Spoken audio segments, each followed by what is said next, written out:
Vous devez savoir que les communiqués dans ces genres de rencontres sont des communiqués très policés, des communiqués diplomatiques, c'est-à-dire négociés entre les parties avant publication.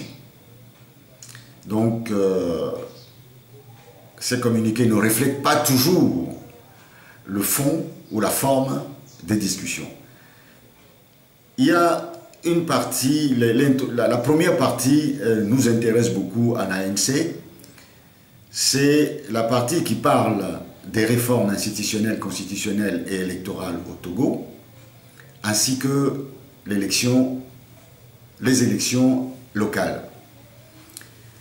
Cela nous laisse comprendre, cela nous laisse entendre que le secrétaire général des Nations Unies, Ban Ki-moon, a dû insister avec fermeté auprès du chef de l'État togolais pour que les réformes institutionnelles, constitutionnelles et électorales prévues par l'accord politique global en 2006 soient enfin mises en œuvre.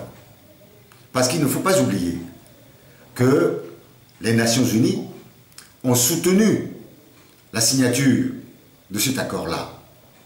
Il ne faut pas oublier qu'en 2005, quand il y a eu près d'un millier de personnes assassinées au Togo par les forces armées togolaises, les Nations Unies avaient dépêché une commission d'enquête dirigée par M. Doudou Diène.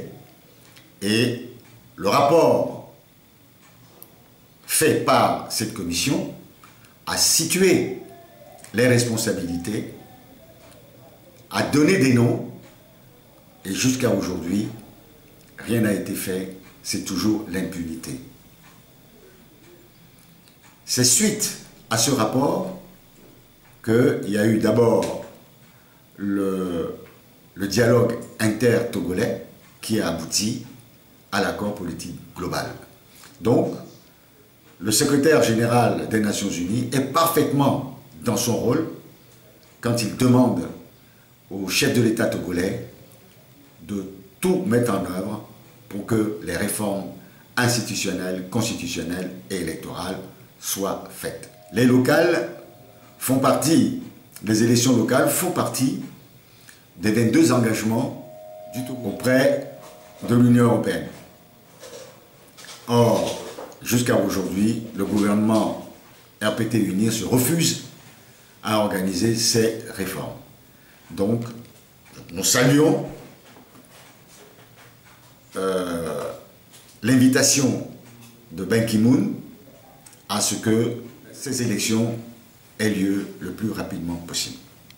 Maintenant, quand nous parlons de la visite du chef de l'État aux États-Unis, notamment aux Nations Unies, nous voyons avec amusement que le chef de l'État, en marge de cette conférence, de ce sommet, mène une campagne de racolage auprès des chefs d'État étrangers pour son sommet pour la sécurité maritime, sommet avorté cette année, qui se propose de faire l'année prochaine. Cela confirme surtout que les raisons évoquées par le régime RPT-UNIR, par le gouvernement togolais, sont totalement fausses et que les raisons sont à chercher ailleurs. Et nous pensons comprendre que c'est parce que les chefs d'État invités à ce sommet n'ont pas voulu répondre positivement que un tel sommet n'a pas eu lieu. Et aujourd'hui, c'est une campagne, une véritable campagne de racolage que mène le chef de l'État à New York. C'est bien honteux.